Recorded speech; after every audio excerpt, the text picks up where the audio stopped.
Keeping it real, who that sports pod, legendary coach Rod, go 17. Let's rock. Who that? Boss kick, black and gold. Let's go. First and goal from the one. Best believe we go punch. Punch in there, get them punch. With them Saints, watch us march. Down the field, down your throat. Keeping it real, who that sports? Who that nation? How you doing? Come on in. Take a seat. Sit back. Relax. Put your feet up. Grab a drink. And let's talk Saint football. Y'all know what time it is. Time to keep it real. Let's go. Family, family, family. The doors are now open. So come on in. What's going on, family? First of all, let your boy start off by saying a very happy Easter to each and every single one of you out there. Hope you are enjoying your Sunday, man. Relaxing, having good food, enjoying your loved ones, kicking back, watching a little NBA playoffs, man. Hey, your boy Dolph, hey, I wanted to come to you. I told you we was going to do the kickback Friday. I couldn't do it Friday, so I'm here today, baby. So we're going to do the kickback on this regular scheduled day, baby. Sunday, baby. So we're going to get this in the day right now, baby. I'm here with you. Listen, we're going to take a look at some of the latest New Orleans Saints news. Also, I'm going to give you 4 players to watch in day 2 of the draft and possibly day 3 that I think will be good additions to the New Orleans Saints.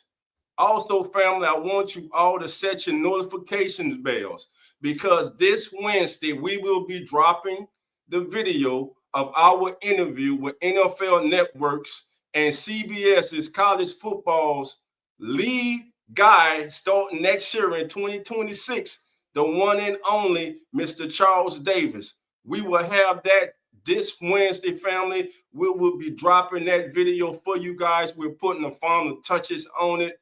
Again, the one and only, the great Mr. Charles Davis. And once again, we'd like to send a big thank you out to Mr. Davis for coming on in and joining us, man. He's family. He will be back in the future. We guarantee you that, family. So just wanted to keep you guys abrupt with the news that's going on right now. All right, family. So let me get this out the way. All right, family. All right, who's in the building, baby? The doors are open. Uncle Jerry, how you doing? Come on in. Jerry's in the house. My sister's here. Dana, how you doing? Come on in. Saints Pals, Chop It Up podcast is in the building, baby. My guy, Kai the Great Kai, how you doing? Come on in. The hardest working man in YouTube is back, baby. My brother is back. Hoodie, Juby is in the building. Happy Easter to you, my brother. Hoodie, come on in.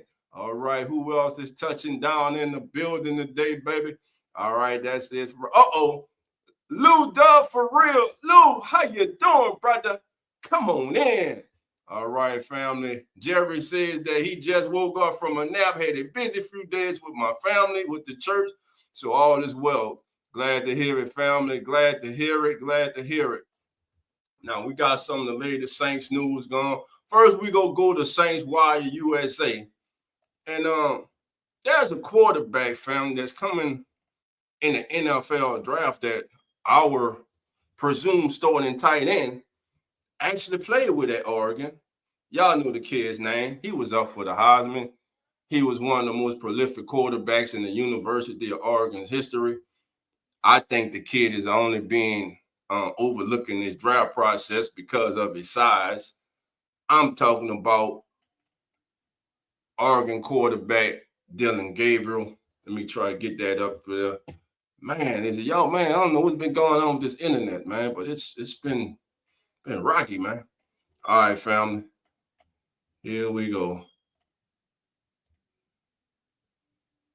Actually, family, I was wrong.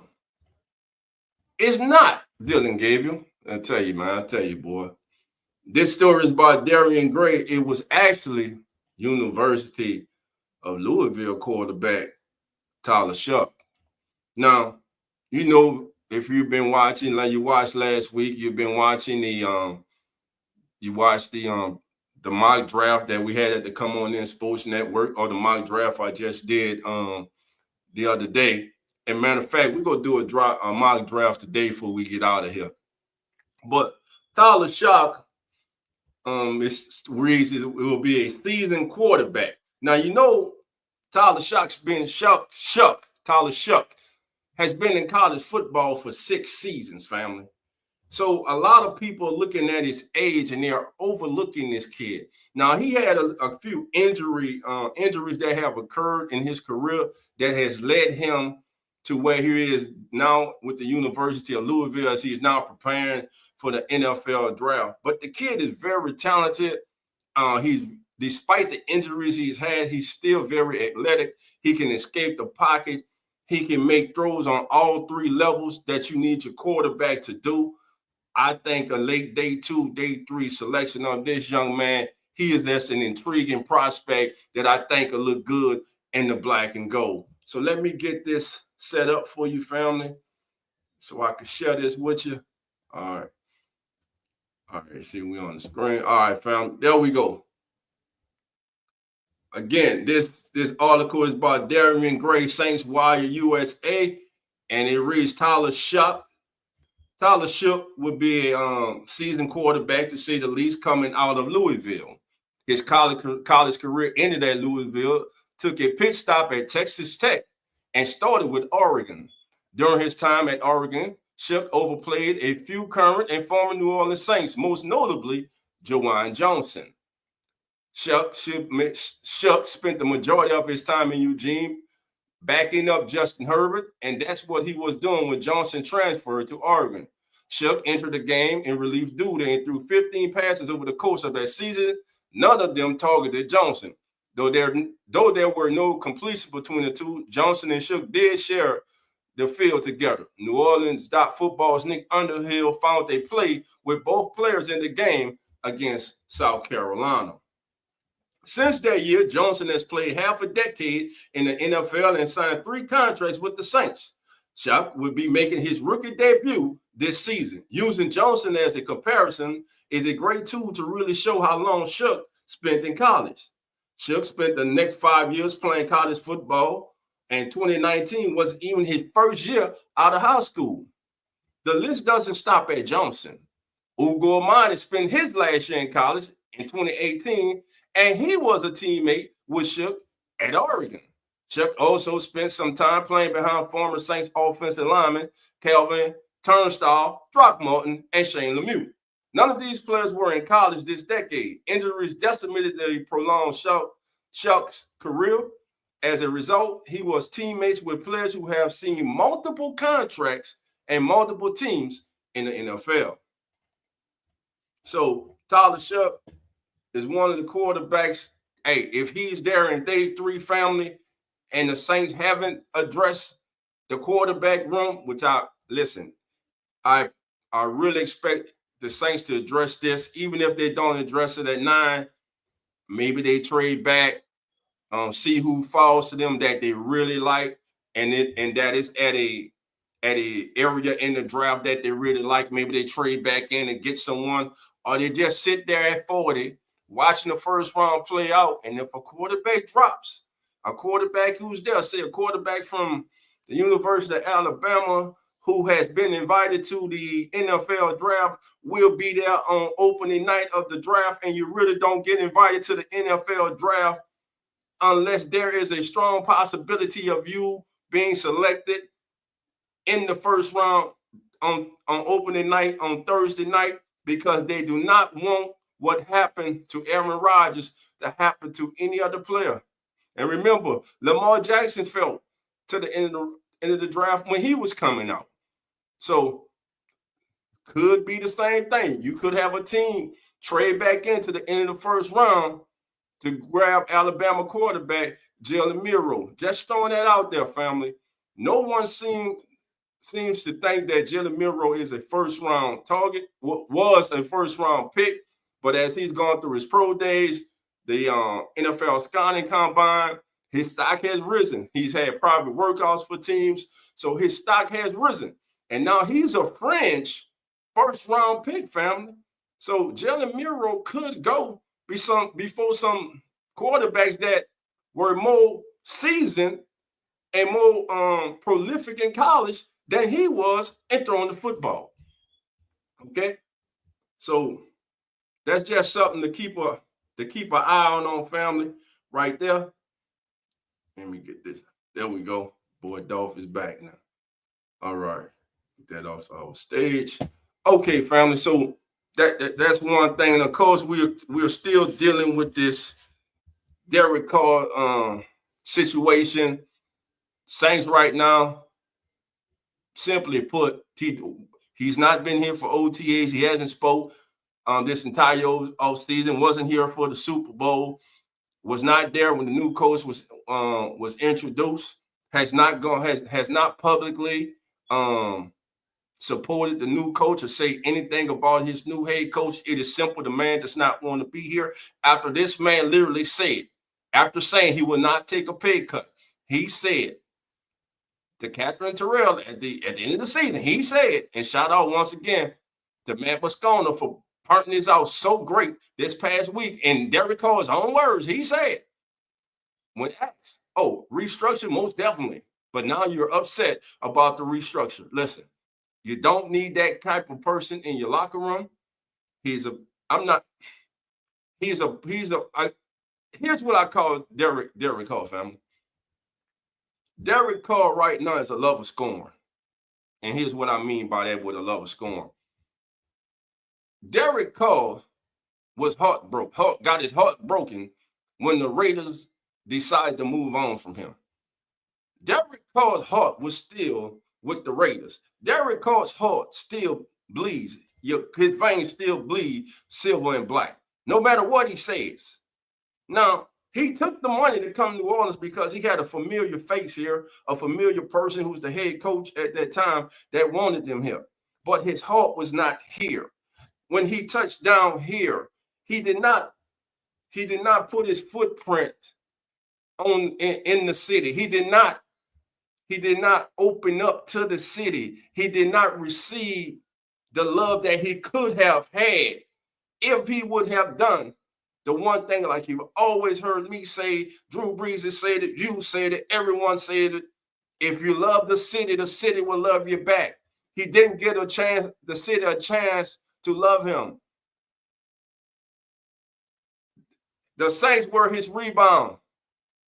He was still heartbroken. He was still laying down at night thinking about the girl that had just left him, the girl that had just broke his heart, thinking about who she's laying down with now, instead of moving on with his life, moving on to possibly things bigger and better, a better situation for him.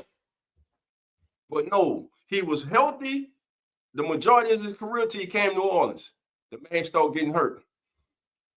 Now listen, Derek Carr's a tough quarterback now. I got to give him that. He's tough. He's a tough son of a gun. Playing the quarterback position. Say what you want. Okay? But the man never, ever, ever, ever gave himself or the city a chance to come together and bond.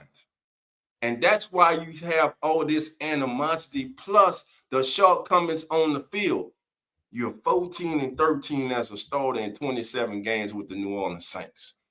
You came to a winnable division in the NFC South. When you signed, you were on paper the best quarterback in the NFC South. But you failed. You failed miserably.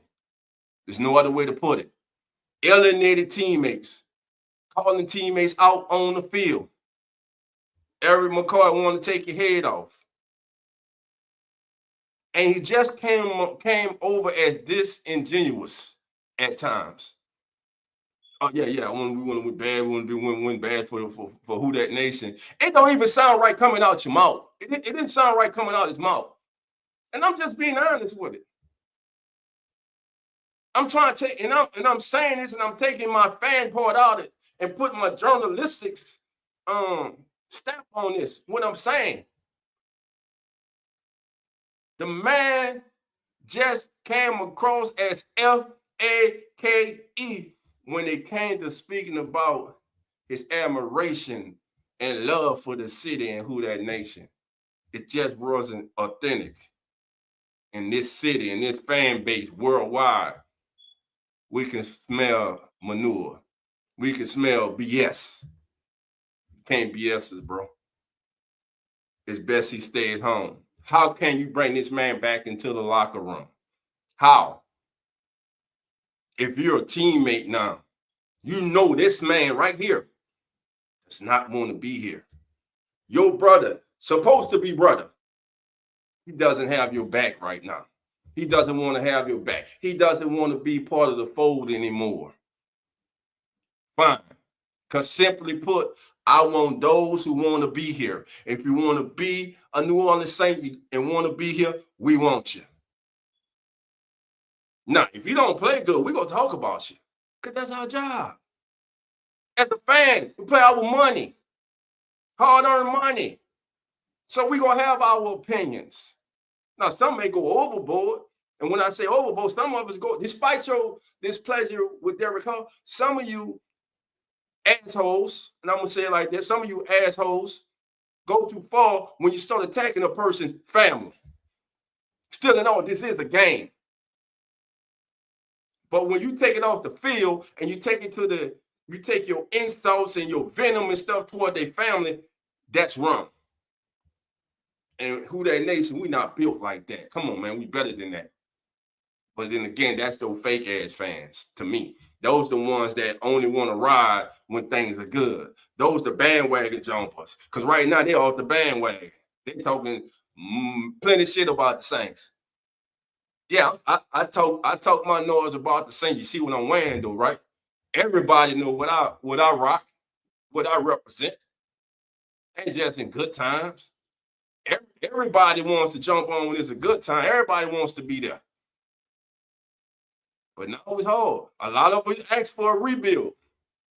We're in a full-fledged rebuild, and Derek Carr really is helping the Saints push it along. Because if it was up to Mickey Loomis, he'll keep doing what they're doing.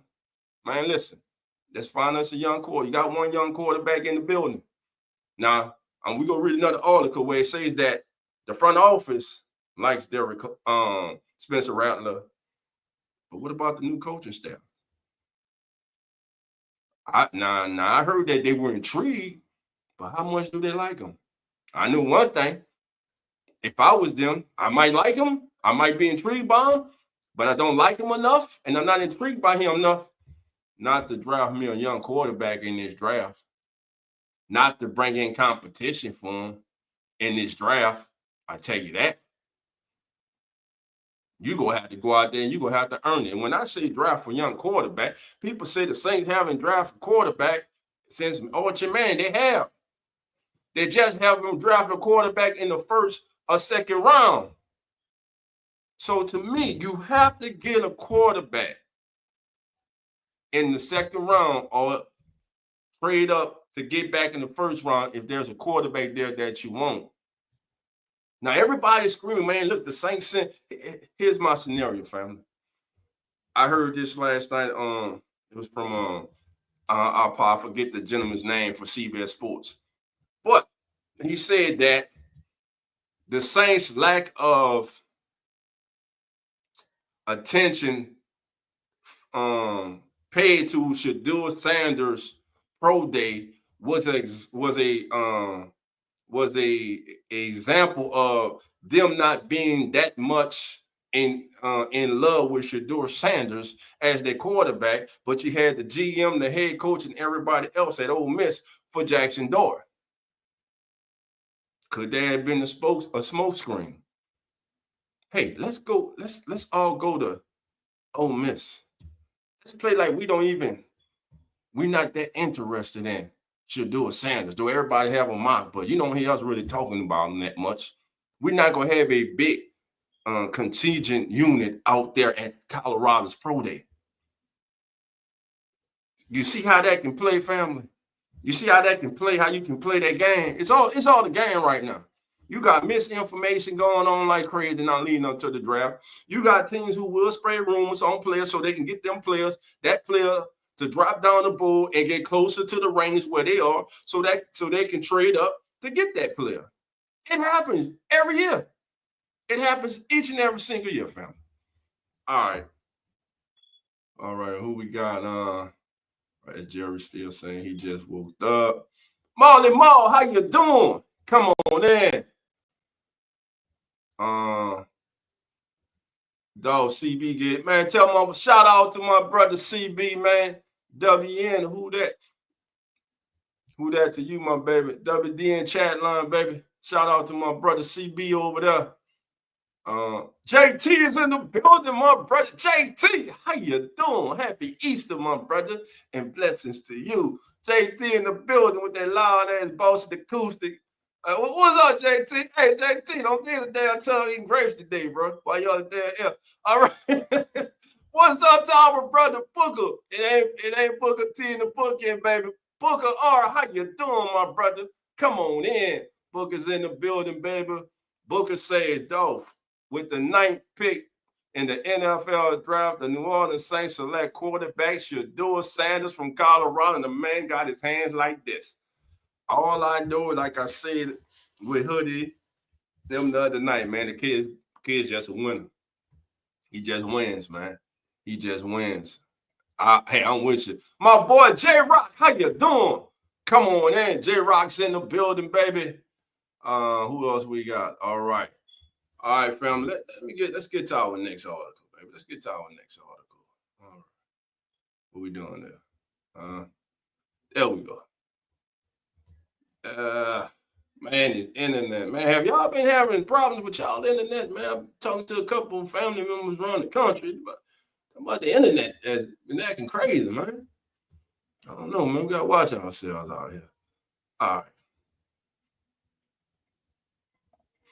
right. This next one is also about Darian Gray. Spencer Rattler has fans in the front office. But guess what? Only one matters, man. There it is. Spencer Rattler has fans in the front office, family. Let me throw that in the back. Let me get that out. That's for later, baby. I'm spoiling y'all right now. That's for later. All right. So Spencer Rattler has fans in the front office, but Kellen Moore's voice means the most, and that's correct. So just like I got through my little spiel I just did. So let's see what Mr. Gray wrote here. Don't leave Spencer Rattler out of the conversation when discussing the New Orleans Saints quarterback situation. Most of the news revolves around Derek Carr's future in 2025, or which quarterback the Saints will draft when they on which quarterback the Saints will draft and when they will draft him. All valuable conversations, but getting tongue twisted, baby. But the variable of Rattler shouldn't be forgotten. ESPN's Matt Miller reported the Saints still like his ability and upside a lot. It's important to remember this is the same front office that drafted Spencer Rattler in the 5th round last year. However, this is not the same coach. Kellen Moore should have the final say in the matter. It's nice to know that there are people in the building who like Rattler, and it makes sense the members of the front office will retain the same opinion. But the coach needs to be included in the bunch as well. Otherwise, the Saints are going to draft another quarterback for the 3rd year in a row. With Moore being an offensive-minded head coach, the final call should go to him. The front office opinion could push him to stay put and see if the right quarterback drops to them during each round. Rattler's favor could lead to competition in training camp if the team picks a quarterback late day 2 or day 3.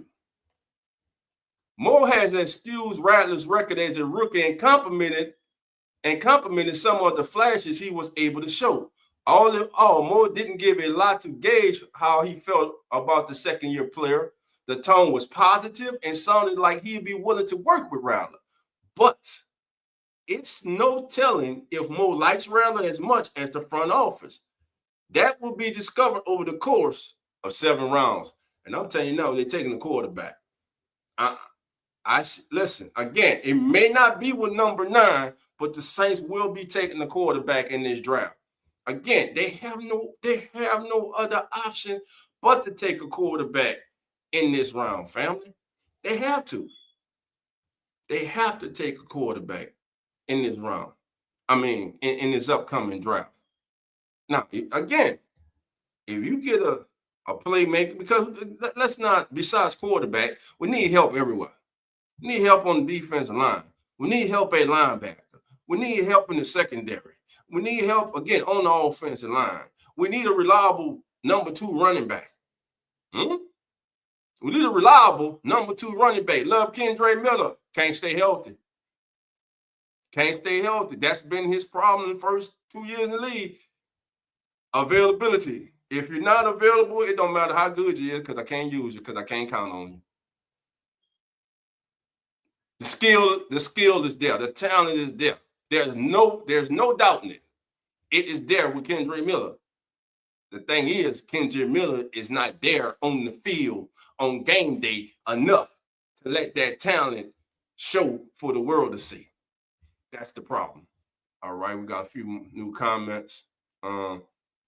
Hurricane Mike's in the building. Mike, how you doing? Come on in. Who else we got back there? Oh, I see you back there, Mike. I'll get you in a minute, fam. I'll get you in a minute. So again, Kendre Miller. Can he be that number 2 back? Can he be that thunder to Elvin's lightning? Has to stay healthy. But this draft is loaded with running backs. This draft has some very, very good running backs. And speaking of running backs, one of the running backs that I think may look good as a late day 2 or certainly a day 3 selection is the young man from the University of Virginia Tech, Bashu Tupin. Now, Bashu Tupin, look at here, one cut. If you give him an alley, he hits that cut, he gone. Ain't too many people catching Tupin from behind. I'm just telling you right now. Get that up there for you. There we go.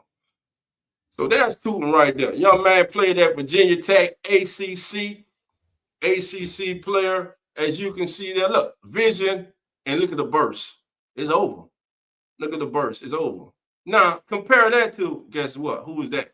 Let me get out the way so you guys can see that. That's his 40 time. Let's go pop back up. That's his 40 time compared to Jahmyr Gibbs and the man who just set the single season record in rushing for running backs all time, Saquon Barkley. So look at his 40 time compared to theirs. 4.32, Gibbs 4.36, Saquon a 4 flat. Look, good balance there, shows strength balance, running through arm tackles. You ain't catching them, number 1. You can slow down. Now, on this run against Florida State, zone, look, Reese's block, good pull-out block, cuts it in, and he's gone. So Tupin is one player. If he's there on day 4, but day 3, excuse me, I think this young man's going day 2. Somewhere, I got him gone somewhere from mid-3rd to the end of the 3rd, possibly at the end of the 2nd. I think this kid is a good runner. I've seen him mock possibly in the 3rd round to the Washington Commanders. You give Jaden Daniels a weapon, like a home run threat like that every time he touches the ball. You have to worry about him taking it to the house with Jalen Daniels and now his array of weapons that the Commanders have surrounded him with. That would be a good look for the Commanders. That's just one place that he's been mocked. And I'm saying, if the Saints were to pull the trigger on this young man here, if he's there in day 3, in the 4th round, I think that'd be a great value pick for the New Orleans Saints. All right. Now, Mike, I see you, baby. I'm going to get you. Now, there are a couple people that I want to talk about. But before we go, here's a little something about Tupin, family. Let me share this with you. This is courtesy of Dane Brugler's The Beast. If you don't get this, man, this is one of the best publications out there. This Dane breaks down everything about every draft pick in this draft, man. And here's a little something about Bashir Tootin, the young man we were speaking about. Let me get that up on the screen for you right there, family. All right, here we go. And 2 years. Now, Tootin was a 2-year starter at Virginia Tech, was a weapon and former offensive coordinator Tyler Bowen's zone-based offense. After his breakout sophomore season at North Carolina A&T, he started at HBCU. He transferred to Blacksburg and led the Hokies in rushing each of the last 2 seasons. Get this, family, 6.3 yards per carry this past season. I'm going to say it again, 6.3 yards per carry this past season. When the blocking gets a hat on the hat, Tootin has the explosiveness to do the rest and force his tacklers to be perfect with their technique to slow his leg turn. Very strong lower body. He averaged 4.4 yards after contact in 2024. He is much more comfortable running on the edge compared to inside, and this is an area that Dane says he needs to continue to improve on, and his decision-making between the tackles. But overall, Tootin is a balanced runner with the giddy up and burst to gash the defense when he finds the crease. His promise on third downs and experience, here's how you make the team if you're a full-round selection, as a kick returner, increases the value he'll hold on the NFL roster. There you go. Now, let's scroll down and let's look at his seasons. Here it is. This is his career right there, 2021. He played in 11 games, only had 1 start at North Carolina A&T. He had 37 carries for 215 yards and averaged 5.8 yards a carry and scored 3 touchdowns on just 37 carries. The following year, starts all 11 games, carries the ball 208 times, rushes for 1,363 yards and 13 touchdowns. Now, I'm going to take my talents to the big boy. I'm going from FCS. I'm going to go up to FBS. I'm going to go to ACC. I'm going to go to Virginia Tech. Goes to Virginia Tech, transfer from an HBCU, goes to Virginia Tech, wins the starting running back job, plays all 13 games, carries the ball only 173 times for 863 yards, but the kid averaged 5 yards a carry. 4.99, that's 5 yards a carry. But look how many times he found that end zone. 10 times. Then last year, 10 more carries than the previous year. And he just exploded. 1,159 yards, 6.3 yards a carry. And the kid got in the end zone 15 times for his career. 41 touchdowns. He averaged for his career 6 yards per carry. He rushed for 3,600 yards on 601 carries. And the kid has 35 starts in his career in college football. And he played a total of 46 games. So Bashir Tootin is one gem I'll be looking for on day 3, possibly day 2, if the Saints are on the bowl and this kid is on the bowl. Hey, I would not mind seeing the Saints put a trigger on this kid again. He has value on special teams. He's explosive. He can catch the ball out the backfield. And he'll be on the toolage. He gets to watch one of the best doing it today in Alvin Kamara. So I think that young man will be an excellent addition to the New Orleans Saints. And again, Tootin is he's a really fine player. Shout out to Carlos for bringing him to my attention. And also Mr. Davis mentioned him also. So, yeah, Bashir Tootin from Virginia Tech, a diamond in the rough. He's one of those diamond in the rough that we need to pay attention to, family. Quarterback that I started talking about earlier, and I had it wrong, but I'm going to talk about this quarterback. Because right now, he's ranked as the 9th best quarterback in this year's draft. And personally, I feel the only reason he's ranked number 9, family, is because of his size. The quarterback I'm talking about played in Eugene, Oregon, and you know who was up there. He was a Duck, baby. He was a Duck. He was a one-year starter at Oregon. I'm talking about Dylan Gabriel from the University of Oregon. Let me get that up there for you guys. Dylan Gabriel, a one-year starter at Oregon. Gabriel was a productive passer and offensive coordinator's Will Stein's balance spray scheme. 51% pass to 49% run. After 3 seasons at UCF and 2 at Oklahoma, he led the Ducks to a 13-1 record in 2024, Big Ten championship, winning Big Ten Offensive Player of the Year, and finishing 3rd in the Heisman Trophy voting. With 6 years of college football and 63 starts under his belt, he set the FBS record with 189 total touchdowns, 155 passing, 33 rushing. Did you know Dylan Gabriel had 33 rushing touchdowns? How about that? And also caught a damn touchdown. And ranks number 2 all time in passing yards. I wonder who is number 1? Who is number 1? The all-time leader in college football. Would that be New Orleans Saints head coach? Just saying. A point guard style quarterback, Gabriel is willing to scan from the pocket and deliver accurate balls with a twitchy release. Although he is often too willing to bypass tight windows and settle for the check down, he isn't an electric athlete by any means. But there's that but. He is very poised and confident and plays with exceptional feel for navigating pressure to create second chance plays. Overall, Gabriel looks small in the pocket and has some limitations as a downfield thrower, but he is a rhythm passer with the football instincts and mature intangibles to overcome his physical shortcomings. A savvy lefty with a quick release. He has similarity to Tua Tagovailoa and has a fighting chance to earn a backup role in the NFL.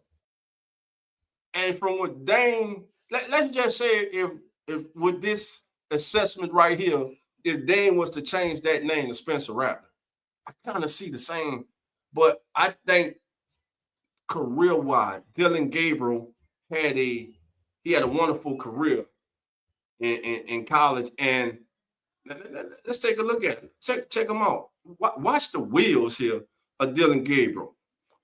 Dylan, listen. Good throw on rhythm, like how he transferred from that back foot, put that power on that front leg to get. Now watch this. Look at these wheels, fam. Look, he's pulling away. That's Dylan Gabriel. He's pulling away.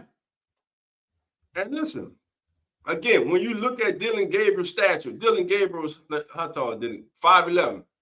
He's 5'11", 205 pounds. So he's a 200-pound quarterback. But that height, 5'11". I've been saying it, and I'm gonna stand on business. If this kid was 6'3" or 6'4", he'll be one of the top quarterbacks in this draft, hands down. But because he's, first of all, he played 6 years in college, they're knocking him just like they're knocking Tyler Shough for playing 5 more years in college. But his height, family, 5'11". All I know, when you turn on the tape and you watch this kid play football, he can play football. Intelligent, instinct. When he knows where to go with the ball, quick release. He has a good football mind.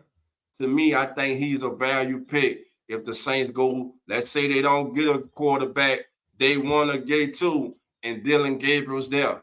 Bring Dylan Gabriel in, fight with Spencer Rattler. I like those 2 youngsters going at it. What you think about that, family? Again, that's Dylan Gabriel. Now, some more possible day 3 gems that could be available for the New Orleans Saints. Now, one man I had the pleasure of meeting at the at this year's Senior Bowl. You heard me speak about this young man. He was the only invitee this season from a HBCU.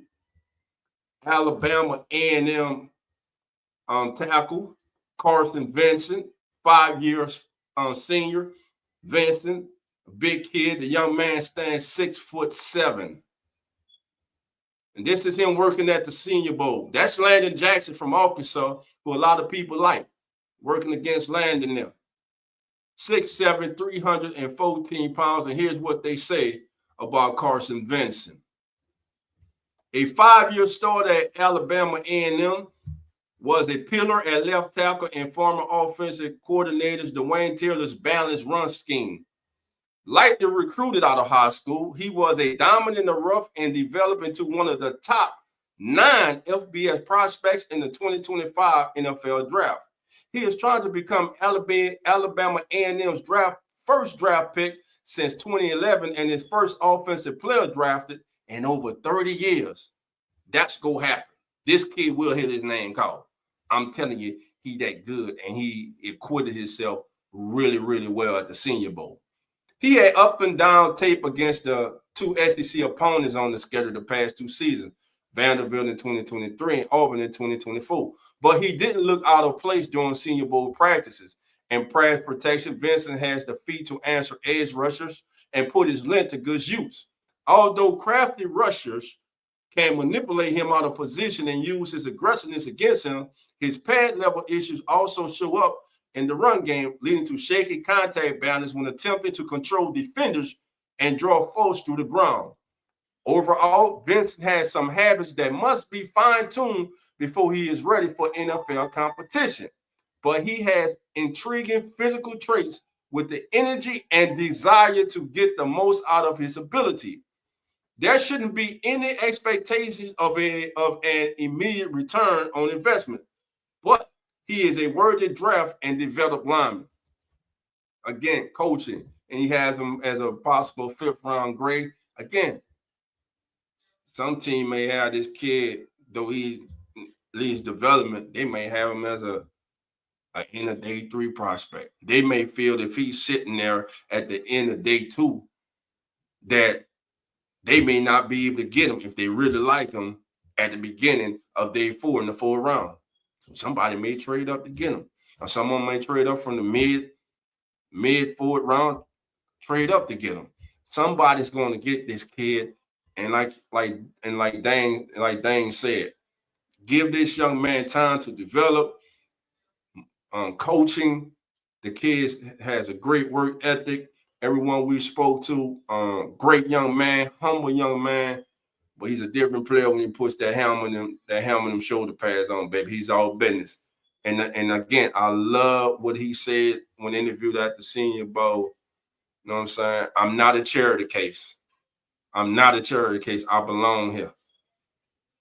You understand? Football is football, and that's another possible diamond in the rough for the New Orleans Saints, Mr. Carson Vincent. And you see him here working at the Senior Bowl. And here's some of the things there. See right there, by his pad level there, that was a good rep right there against Jackson. There, kicked out real good. He stoned the defender right there. Here it is from the other eye. There you go. Now watch him here. Good. Now watch. See how he dropped his head right there and his hand, and Jackson was able to get around him, but he was able to recover. All right. Let's see.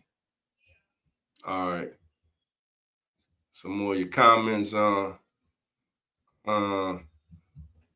Booker says we have to take care of the most important position on the in all the sports first, dog. Quarterback. Hey, I understand that, family. I understand that. But again, if the Saints don't love, again, if they're not in love with one of these quarterbacks at number 9, do you just select a quarterback to select a quarterback if he's not really a player that you're in love with? If he's just a player you think is okay? If you really, truly, truly love a player, take him. No. All these mock drafts and everything, people saying this person should go here, he should go there, means nothing. And we always hear it said because it's true. It only takes one team. Did anybody think Michael Penix Jr. They had Michael Penix Jr. in the second round, in the first round last year, and what did the Falcons do when the Falcons selected him? Everybody, y'all too. Oh man, that's a Falcon move. They just got Kirk Cousins and they went. That was dumb. How dumb is it looking now? Now he still has something to prove with a whole season as being a man now. But he, in the time he was out there this past season, hell, he looked good. Looked like their future gonna be okay. I'm just saying. And when you think about the NFC South, the top quarterback in the NFC South right now, hands down, it ain't even close. It's Baker Mayfield. The same Baker Mayfield, the same could have signed instead of Derek Carr. Man, if you can go back, man, we can turn back the hands of time. Man, who's the next best quarterback in the NFC South? I'm just speaking about quarterbacks on the roster now. Is it Michael Penix Jr.? Is it the young quarterback in Carolina? Is he the second best? Because after getting benched, he came back in and he looked like the part. He looked the part of a first-round pick. Or is it the kid that the Saints picked in the 5th round who had flashes last year? Damn near beat the NFC champion runner-ups if Jawan Johnson would have caught the damn ball. Spencer Rattler. I'm just saying, fam. I'm just saying. All right, family, we going to bring on, listen, the link is in the top of the chat. You want to come in. Again, happy Easter, everyone. Listen, family, I need y'all to do me a favor, family. I need y'all to hit that like button. I need you not only to subscribe to the Keeping It Real Who That Sports podcast, but I need you to subscribe to the Come On In Sports Network, family. And there it is right there. If you're not subscribed, subscribe to the Come On In Sports Network, which is home to real fan sports, uneducated sports talk. Come On In Bills, the Keeping It Real Who That Sports podcast. Eagles Talk with TJ, the Hit Zone with Jay Hits. You see where I'm going with this? And yes, Atlanta Falcons Fandemic with my boy, my brother Cowboy. That's right, baby. Come On In Sports Network. Hit that link. Check out all the family of shows, family, and also, home to the #1 pregame show on all the social media as the NFL turns, and also home to Come On In NFL. All right, we got some comments. Let's see. 504 Cole is in the building. Cole, how you doing? Come on in. Dog, we will be foolish if we don't draft Shador. Listen, I would love to get Shador, bro. I'm not arguing with you guys. I'm not disagreeing with you guys. I would love to get Shador. I would love to, without a question of doubt. But the thing is, it really don't matter what we think, family. It's what those guys on airline thinks, mainly Kellen Moore. Is he a quarterback that Kellen Moore sees in his system? Is he a quarterback Kellen Moore sees as a player he can build a system around his talents? That's what it comes down to. Would it be Jackson Dort? I mean, would it be Jalen Milroe? Would it be Dalen Gabriel? Would it be Tyler Shough? I don't know, family, but like you, Thursday night, I'm going to be intrigued. I believe the draft starts at number 2. I believe it starts at number 2. Simply put, Cleveland. If Cleveland selects Shador, now the Giants and the Patriots, one of them should be receiving some calls. Now, both the top quarterbacks are gone. If I'm the Giants, it's simple. I got to get one of the blue chip players. I'm taking Abdul Carter or I'm taking Travis Hunter. It's just that simple. And if I'm the Patriots, whoever the Giants don't take, I take the next. Think about this.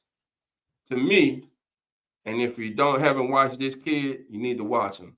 One of the best young corners in the National Football League is in Foxborough, Massachusetts. Plays for the Patriots. Gonzalez. That kid's good. and I'm being kind of good.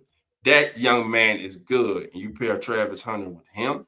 You give Travis some plays on offense, but you let him hone his skills and his technique as a defensive back. You could let him return some kickoffs, some punts. Understand? You could give him a couple plays on offense. But him doing, I mean, listen, if he think he can do it and they let him do it, so be it. You know, I ain't against it. Do what you can do. But be ready for the backlash. We don't want to hear you. I don't think we'll have to worry about him, a non-quarterback, tapping out. I mean, when you done that, man, you lost. I'm sure a lot of Richardson teammates not trying to come down on the kid, but damn, bro, that was a bad decision. That was a bad decision, man. You should have just went to the sideline like, oh, you're adamant like you was hurt or something, and took one knee and told the trainer, man, I just need a breather, instead of tapping out to come out the game. You know what I'm saying? It's a way you do things, and that wasn't the right way. That was a bad look, and still is a bad look to this day. All right, family. Now, there's one more person I want to look at. Now, this young man, too, he's a kind of under-the-radar player, but he also was at the Senior Bowl, and he acquitted himself quite well, and I could see him as a possible day 3 selection. Matter of fact, Dane has him graded as a forward rounder. Let me get this up there for you guys. The player I'm talking about, family, from the University of Central Arkansas, David Walker. Walker is a 6'1", 263-pound, 6-year senior. I'm going to tell you, he's 24. He'll be 25. All right. A 3-year starter at Central Arkansas, Walker played the bandit edge role in defensive coordinator Greg Stewart's multiple fronts. So he's flexible. He's just not a one-trick pony. He can play multiple schemes. One of the most productive players in FCS history. I'm going to read that again. One of the most productive players in FCS history. Get this. He collected 82.5 tackles for a loss and 39 sacks over the past 4 seasons. Again, 82.5 tackles for a loss and 39 sacks over the past 4 seasons. A 3-time consensus All-American. His trophy case got pretty crowded. He won the 2024 Buck Buchanan Award as the top FCS defensive player and conference defensive player of the year honors 3 straight years. Value pick late in the draft, 4th round. When studying FCS tapes, you shouldn't need to know a player's number, and that is absolutely true with Walker, who quickly jumps out as the best player on the field. He even talks about the purple and gray field at Central Arkansas. I don't know who came up with that. He bursts off the ball with pop in his hands to bully FCS blockers and didn't look out of place against better competition during the Senior Bowl practices. Overall, Walker isn't a one-trick pony. He uses his cold strength and body quickness to mix up his rush attack. Although his lack of length would be tougher to overcome against NFL tackles, his measurements and play style give off Carl Lawson vibes. Not a bad comparison. So let's scroll down, take a look at his collegiate career. He started out in Southern Arkansas in 2011, played and started all 11 games, had 52 tackles, 8 sacks, 19 tackles for a loss. The kid had, this is crazy. This kid had 18 tackles or more for a loss each year in college. Second year, he's transferred to Central Arkansas, starts all 11 games, 66 tackles, 22 tackles for a loss, and 12 sacks. 2023, 57 tackles, 18 tackles for a loss, 8.5 sacks. Worst total of sacks in the season, 8th. When we take that in New Orleans this year, you better believe it. As a situational, rotational player, you better believe it. Last year, 69 tackles, 23 tackles for a loss, 10.5 sacks, and he forced 4 fumbles. And had, get this, 6 passes defense. I'm telling you, the kid, he asked up. Now, here's Dane's scholar report on him. Let's start with his weaknesses. Doesn't have the desired body type with a lack of height and length. Won't have definitive positional fit for every scheme. Overage with his hands leading to missed time extension. Needs to activate rush counters earlier against blockers who close space quickly. Sinking his weight in his tight quarters and setting a hard edge would be challenging versus NFL power, the power of those NFL tackles.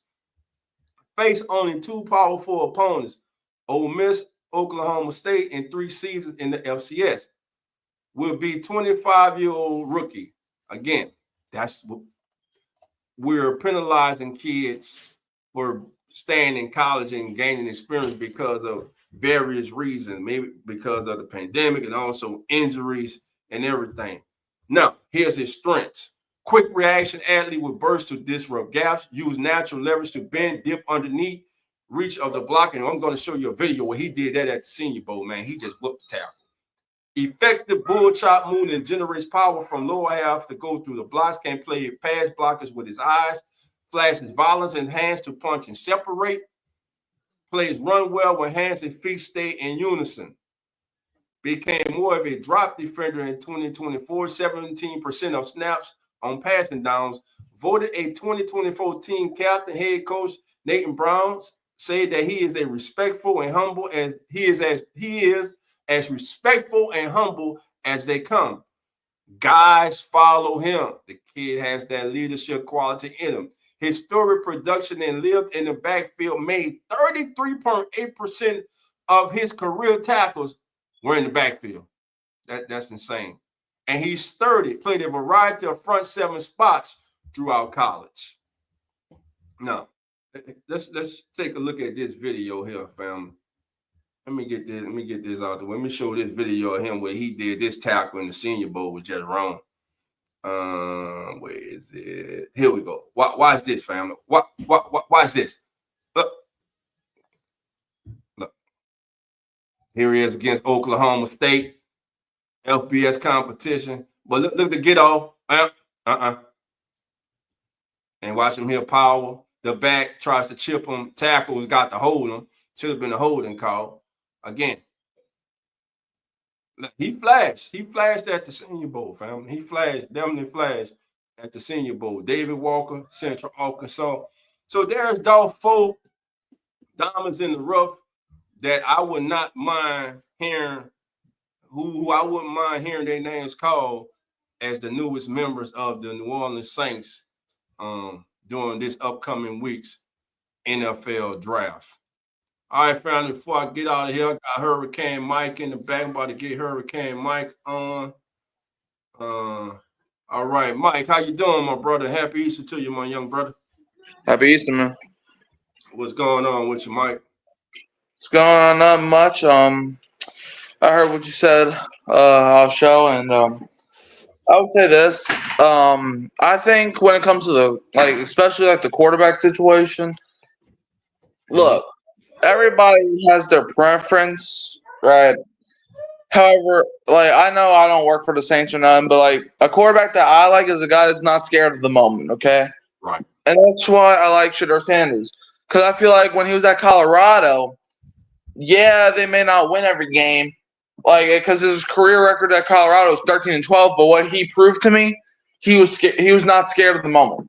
Okay, but let's compare that to a Jackson Dart, right? I saw 3 instances, right, where Ole Miss had a chance to either tie the game or win the game, and Jackson Dart folded. Okay, once against Kentucky, they were down by 3. There was the game-losing interception. Then they were playing LSU, and the game was, and I think they had the lead. But then, obviously, the game goes to overtime, and he was scared to throw the ball to the end zone, so they had to kick a field goal, which ended up LSU winning that game. Right. And then you had the I think it was the Florida game where he throws another interception in crunch time. So for everybody saying Jackson Dart this, what he proved to me is that he cannot, like, he's not a guy that can win you games in the moment. All right. Like, and he can change in the NFL. I'm not debating that because we haven't seen him play in the NFL yet. But I want a guy that's not scared of the moment. All right. Like Dylan Gabriel, he also proved to me he's not scared of the moment. All right. Right. But a guy like Jackson Dart, I think he is scared of the moment. I think when the lights are the most brightest, he will fold. So that's why, like, I understand Jackson Dart, talented quarterback, but I want a quarterback like a Tom Brady, like a Drew Brees, like a Peyton Manning, a guy that when you know the ball is in their hands, when the ball is in their court, you know they're about to do something. Okay, that's why I don't want Jackson Dart, because I don't think he's that guy. I don't think he's that guy. Like, and I know, like I said, I don't work for the Saints, so if they think he's that guy, then go ahead, I guess. But Shedeur Sanders, when he proved to me, there was I forgot which game it was. I think it might have been that Colorado State game where I think it was the Colorado State game last year where there was one play left in regulation, and that man threw a Hail Mary touchdown to send that game to overtime. You know why I did that? Because he wasn't scared of the moment. So that's why I feel like Shedeur Sanders, if he's available, which, you know, obviously being the 9th pick, the odds are 50-50 at that point. Right. So if he's available at number 9, you take him unless, you know, there's somebody else that blows you out the water, but I don't think there should be. Shedeur Sanders, like, when I saw that Colorado State Hail Mary pass, I was like, oh, yeah, that's my quarterback. That's my quarterback. But, yeah, that's just my thing on the quarterback situation. Well, Mike, give me, besides quarterback, give me your 3 diamonds in the rough that if they're there, you wouldn't mind hearing their name called as the newest members of the New Orleans Saints. What, in the first round? Or don't matter, throughout the entire draft. All right, well, 1, Mike Green. All right, the edge from Marshall. Now, yeah, I've seen lots of mocks have him going in the first. Lots of mocks have him going in the second. I don't care where the Saints pick him up. The Saints need some edge rushing help. Okay, they need help at the edge real bad. You know, we have Carl Granderson, we have Chase Young, Cameron Jordan. He's not the same no more. We traded for Devon Godchild, but he's more of a run stopper than a pass rusher. So I would I like Mike Green. You know, I feel like him coming off the edge would be special because I've seen Mike Green play a little bit. And one thing, he uses like his length to his advantage. Now I'm not sure like how tall he is, but every time I see him, he makes He's 6'3", 251 pounds. Yeah, like he's not the tallest guy, but he's not the shortest guy, and those are the guys I like because like the tallest guys are good, but sometimes you know they're too big to the point where like they can't get to the quarterback. But the smallest guys, they can get blocked easily. So he's 6'3", which is I feel like the prime height. Okay, Mike Green, I've seen a lot of, you know, well I haven't seen a lot of, but from the stuff that I've heard, I like Mike Green. Number 2, Will Johnson. Now he's the guy that I think will go in the first round. No ifs, ands, or buts. Right. Will Johnson is a first-round corner. And, you know, he was at Michigan for a couple years. And every time I've seen Will Johnson play, he's been locked down. He honestly, Will Johnson kind of reminds me of like a Marshawn Lattimore kind of. He kind of reminds me of that. Yeah, I like Will Johnson so much, like to the point where Will Johnson, he's actually number 1 on my draft board for the Saints. Obviously, depending if Shedeur is not there, because obviously, if you need quarterback, you gotta get quarterback. Right. But if Shedeur is not there, I would take Will Johnson. Not only do you need DB help, but Will Johnson is literally like the best corner prospect I've seen since Christian Gonzalez. Obviously, you know you're talking about him earlier. Okay. So Will Johnson, I extremely love. And then my third prospect that I would love for the Saints to maybe get their hands on is probably honestly Matthew Golden, or any receiver to be honest, but especially Matthew Golden. I think what he did at Texas was truly remarkable. You know, I can't really like name you specific moments, but every time I've heard of him, every time I saw him, he came up big. Like he kind of reminds me of like a Roma Dunze when he was coming out of Washington. Right. So yeah, those would be my top 3 guys on my draft board for the Saints. All right. So let's take a quick look, Mike, right here with the first gentleman you mentioned, Mike Green. He's ranked by Dane Brugler as the number 4 edge rusher in this year's NFL draft, and in the top 100, he has been ranked as number 10. Now, this past season, he finished the season ranked first in the FBS family with 17 sacks. He also was first in tackles by defensive linemen with 84 and sack yards 144, which was 42 yards more than the number 2 guy on the list. Dane said he's a high active pass rusher. Green explodes off the ball to win in multiple ways, showing bend, speed, and the acceleration to work through contact. Despite his lack of elite body length, his rush move arsenal, so he's not a one-trick pony. If he doesn't get you with the first move, he's just there. He has counters. Expanded as the 2023 season progressed, and he learned how to be effective against frequent chips by running backs and tight ends. He went into 2024 season focused on developing against the run. That paid off in a major way as he showed an improved stack and shed and better overall gap awareness. Overall, Green is a twitchy athlete with the burst and body control to win one-on-one as a pass rusher and set a violent edge in the run game. As long as his character checks out, he is one of the top pass rush prospects in the draft class with the disruptive ability to be an NFL starter. And he has him as graded as a first rounder. And the next gentleman you said, I like Will Johnson too, cornerback from the University of Michigan. Dealt with some Will Johnson the third. No, it's Will Johnson. That's Will Johnson. Dealt with some injuries this past through his career, but when he's played, he's a solid player. And then he's 6'2", 194 pounds. He's a third-year junior, a 3-year starter at Michigan. Johnson was an outside cornerback and defensive coordinator Wink Martindale's zone-heavy scheme. Only 14.8% of his coverage snaps came in man-to-man in 24. So he fits more as a guy that sits back, that reads and reacts. After an All-American sophomore season, including defensive MVP honors in the national title game, he put up and down play on his early 24 tape before missing most of the final season because of injuries. Johnson is comfortable in both press and off coverage with the fluid athleticism and route recognition to seamlessly transition or attack the football. He isn't shy about getting physical at the top of routes and in pursuit.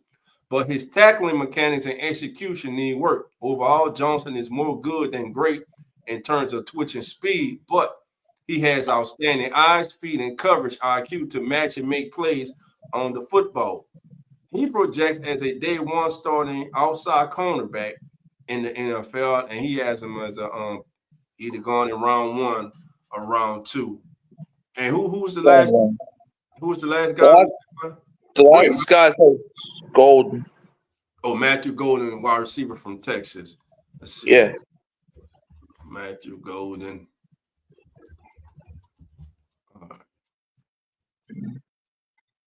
I think if he's in round 3, you got to take him. No, let me do goal positions. There we go. Oh, Matthew Golden won't be there in round 3. He's number 2 wide receiver. And if he falls, you got to take him. Yeah. 5'11", 191. He's 21 years old. Born August the 1st, 2003. A 1-year starter at Texas. Golden was the Z receiver and head coach Steve Sarkisian's RPO Pro Style Spray offense and was used across the formation with heavy motion, 76.1% of snaps wide, 23.9% in the slot. After 2 promising seasons in Houston's air raid scheme, he was an underrated addition to the Longhorns in 2024 and proved especially valuable when it mattered most, averaging 102.8 receiving yards over his final 4 games, SEC championship, and 3 playoff games. fluid in and out of his breaks. Golden shows a plan as a route runner. I love his ability to break down corners by keeping his eyes, hips, and feet in sync. That coordination also translates to the catch point with his very natural ball skills to track, frame, and finish. Overall, it might bother some teams that he doesn't have better size, but Golden also doesn't have any glaring flaws to his game that will keep him from becoming a productive pro. He can play inside or outside and become the go-to target for an NFL offense, and he has him going in round 1 or round 2. So I like all three of those guys, Mike. Your diamonds in the rough, man, and we'll definitely be looking at that this coming Thursday night. Family, I want to let y'all know that we will have wall-to-wall coverage on the Come On In Sports Network of the 2025 first round of NFL draft. We will be on live at 6:30 p.m. Central, 7:33 p.m. Eastern. So John Carlos, Coach, Zach, Nine, Jeremy, Lawrence, Cowboy, yours truly, TJ, PJ. We all will be in the building, man. Looking forward to that. Jay Hits, host of the Hit Zone, which will be coming this football season. Also, it's possibility he'll be in the building. But again, I'm gonna be streaming on my channel, so I'm probably not gonna be there. So. Say again, Mike. I'm gonna probably stream the draft on my channel, so I'm probably not gonna be there. But if I am there, I'll definitely look out for you. No problem. Appreciate it, man. And listen, family, go to Mikey's channel during the draft. Check out his coverage, him and his dad's coverage of the draft, man. They do a good job, man. And let's support our young brother, man. And again, Wednesday night, family, set your notifications. We will have the interview with Charles Davis of NFL Network, Pad to the Draft.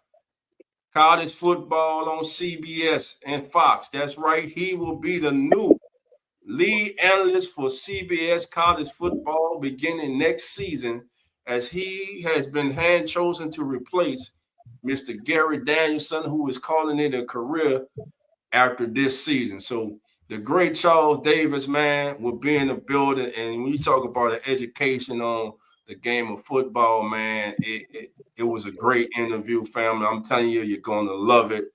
And it was a highlight of since I've been doing this, man. It's one of the highlights of my career, man. And very pleased, very humble, respectful gentleman, man. Hey, Proud of you, dog. He's family, man, and he will be back on the show. You trust, believe that. All right, family. Before we get off, appreciate you, Mike. 504 Coach says, Dolph, if we don't draft Shador, I will boycott financially. This young man will galvanize an entire city. He is a culture shifter and comes from a pure pedigree. I understand. I'm not arguing with you. Listen, I want Shador. Now, just because will he be successful? We don't know, but damn it, I like to see. Now, if the Saints do choose a quarterback at 9, and if not Shador, guess who I'm rolling with? Whoever they pick at 9. Because man, if they drop Jalen Milroe, I will be depressed. Saints, Pales, chop it up. Carter Great says, Shador got to be the pick if he's there at 9. If not, we just got to take the best player available, whether that's Tyler Warren, Tat McMillan, Will Johnson, or Mason Graham. Got it. I like all 4 of those options. I know a lot of mocks, just about every mock has Mason Graham going to the Jaguars. Yeah. I'm telling you right now, do not be surprised if the Jaguars select Genty. I'm telling you, don't be surprised. I mean, they already got ETN and Tank Bigsby. Yeah, but he's a game changer. Yeah, I understand that, but he's a game. Tank Bigsby and ETN take a back seat. One of them could be number 2. He instantly gives them credibility on the ground. You can use maybe one of them as trade bait. I mean, so if you draft Genty, not gonna get much for him. Maybe day 3, 6, 7 round the next year. I mean, hey, half the players drafting day 3, 10, like some of them than day 1. That's what I'm saying. That's what I was. When me and Carlos was having that argument during the year about wanting the Saints just to lose to get a better pick, like I was saying, It don't matter what round you picked in. All that matters if you're undrafted free agent. All that matters is what you do with the opportunity when you make it to the NFL. What do you do? Do you seize that moment? Do you seize that opportunity? Yeah, They miss a lot. They miss a lot. Go ahead, Mike. Yeah, like for example, Brock Purdy in his draft class, he's no doubt the best quarterback of that draft class, and he was picked with the last pick of the entire draft, not the last pick of the first round, second round, the entire draft. And look where, and now he's the best quarterback of that draft. Period. Period. Hands down, man. Hands Better down. than Pickett, better than that dude in Green Bay now. Like he's better than all of them. Jordan Love's nice, but none of You them. know, they're his backup. Malik Willis. None of them have accomplished what he's accomplished. 2 NFC championship games and the Super Bowl. I'm just saying. I know. A lot of people say, man, but the talent he had around him don't matter. He got there. He took advantage of that talent. Some people probably couldn't even take advantage of all that talent around him. He did. But guess what? Brock Purdy made plays when he needed to make plays. Yeah. I'm going to tell you all that. Remember against Green Bay? When him and Love was going at it, he made plays when he needed to make plays. When it was, I don't care about the talent, it was big time. It was the drive he did against Green Bay. That was a defining moment in his career to me. Yeah, I agree. He did that. He proved right there. You know what I'm saying? He ain't just no clipboard holder. You know what I'm saying? He ain't just no every quarterback's a system quarterback, but you know how they like to say, oh, he's just a product of the system. All right, yeah, you got to be good to run that system. You got to be competent to run that system, and he is that. Go ahead, Mike. Yeah, and also the week after the Green Bay game in the NFC Championship, they were down 24-7 against Detroit, and then Brock Purdy was able to lead the troops and managed to come all the way back to win that game. They were down 24-7, and Brock Purdy took the team all the way back. Yeah, for real, man. And that's how they got to that Super Bowl. Yeah, they should have won that Super Bowl, but that's another discussion for another day. It is. Well, look, man, we about to get on out of here. We've been in here over an hour. I don't want to keep y'all long on y'all Easter, man. Thank you all for joining me here on the Kickback on the Come On In Sports Network. I'm your host, Dawg Jackson. That's Hurricane Mike. Mike, let everybody know, let the family know about your channel, what days you're on. Yeah, Hurricane Mike, it's just Hurricane Mike. We usually go live Tuesdays, usually. That's usually, when we're always free. But yeah, usually Tuesday nights. We will be doing our own mock draft this Tuesday, then I will go live. I'll see if my dad wants to do it, but if he doesn't, I'll just probably go live for the first round of the draft, and then I'll be over shout out to this guy, but I'll be over at Kyle Phelps for day 2 of the draft, so you can go check me and him out on day 2 of the draft. But so Hurricane Mike every week, at least a show every week. So yeah. Right. My boy, my guy, my brother T Dirty.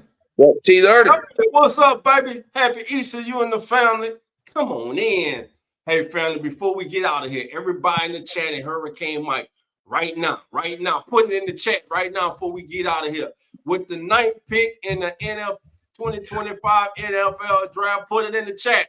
The New Orleans Saints select who? I ain't getting out here until you answer. Come on, baby, put it in the chat.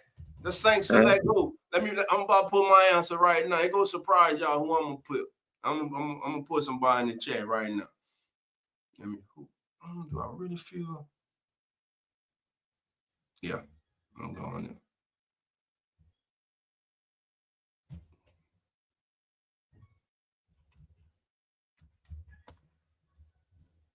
Don't wait for my answer. Don't wait for my answer. Y'all think y'all slick. Don't be waiting. Don't wait for my answers. I'm gonna put mine in after y'all. Let me see. Let's get it, baby. All right, Jerry got Shador. J-Rock Tyler Warren. Jerry got J-Rock Shador. All right, Jerry got Shador. All right. T Dirty say Ashton Genty. Hurricane Mike goes Will Johnson. Okay, well, 504 code. Dana, come on. I need you. Who else in here? Someone's gonna trade up before the Saints to get you there. I already know it. I ain't see my guy. Samuel, how you doing? Happy Easter to you. Come on in. Samuel, I need your pick at number 9. Let's get it in, baby. Marley Marl, I need your pick. JT, I need your pick, baby. Let's get him in, baby. Let's get him in right now. Who the Saints take at 9? Who they take at 9? Oh, I got a surprise for you, baby. It ain't nobody y'all think. Well, I'm going to put up there. Mike Green. He think it going to be Mike Green, baby. Yeah. He think it going to be Mike Green. This might be a little high, but I don't care. Here's what I'm doing. You're going to say Dylan Gabriel, bro. No. Y'all know your boy Dog do some crazy. Here we go. Oh, boy. Here goes the bride, y'all. It's a position nobody talking about. I'm telling you. Offensive line, Will Campbell. You're right. You might be right. It is a Campbell. But not that Campbell. Not that Campbell. Jahad Campbell. Yes, sir. I'm telling you. I was just talking about him the other day. Quiet as it kept, family. Let me see. Come on, Cole. Get it in here, baby. Who you got? Get it in here, JT. Give me one, baby. Give me one. Well, Johnny. Booker, give me one, baby. All right, here we go. Tim Dunn. Tim Dunn says, I love that dude. Yes, sir. Yes, sir. I'm telling you. Now you don't do quarterback at 9. I'm telling you, he can go. Jerry say, whoop it. Linebacker, number 11, Alabama. Yeah, check him out. Go check him out. I'll take that Bama player, not Miller. Miller can go suck it. Miro in the second round? No. Mike, he getting drafted. He in New York. He getting drafted, fam. Jalen Miro is being called Thursday night. If he gets drafted, it ain't going to be here. I know that. I don't know. No. Again, is it a smoke screen? Or the Saints sending out smoke screens with Jackson Dort, Jalen Miro, Tyler Shuck? Or they're sending out smoke screens. And then come Thursday night, they do what Jerry said in a minute, and that what many in Who That Nation would love to see them do. Select Shedeur Sanders. I'm telling you now, I can't wait to Thursday, man. I am excited. Also, Friday night, we will let me confirm it first, but I believe Friday night, come on in Sports Network, we'll have round 2. I believe it will be Lawrence. I believe Jeremy's going to do it with him and Cowboy. So we'll let y'all know Thursday before we get off the air about day 2 of the draft. And I'm telling you, it's going to have some really good players on the board.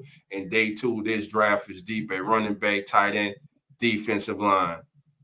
Kind of top heavy at offensive line, but there's still some good, intriguing prospects. We looked at one today, Alabama A&M's Carson Vincent.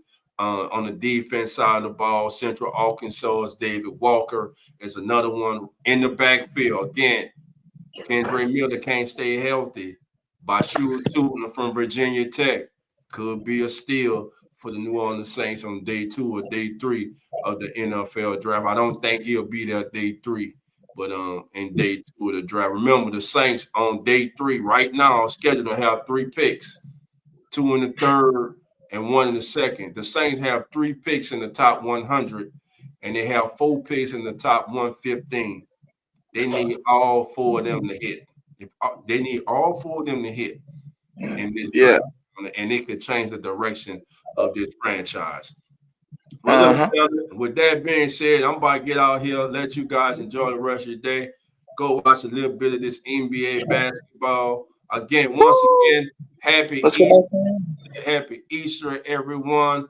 Have a great week. Again, keep those notification bells on, because we will be releasing this week our interview with Charles Davis. That's right, D. Charles Davis. That's right, your boy Dolph. Me and Carlos to come on in Sports Network. Zach, we had the pleasure of sitting down and spending family a whole hour with the one and only Mr. Charles Davis. It was a great time, a great interview. He's a great guy, and he's family now.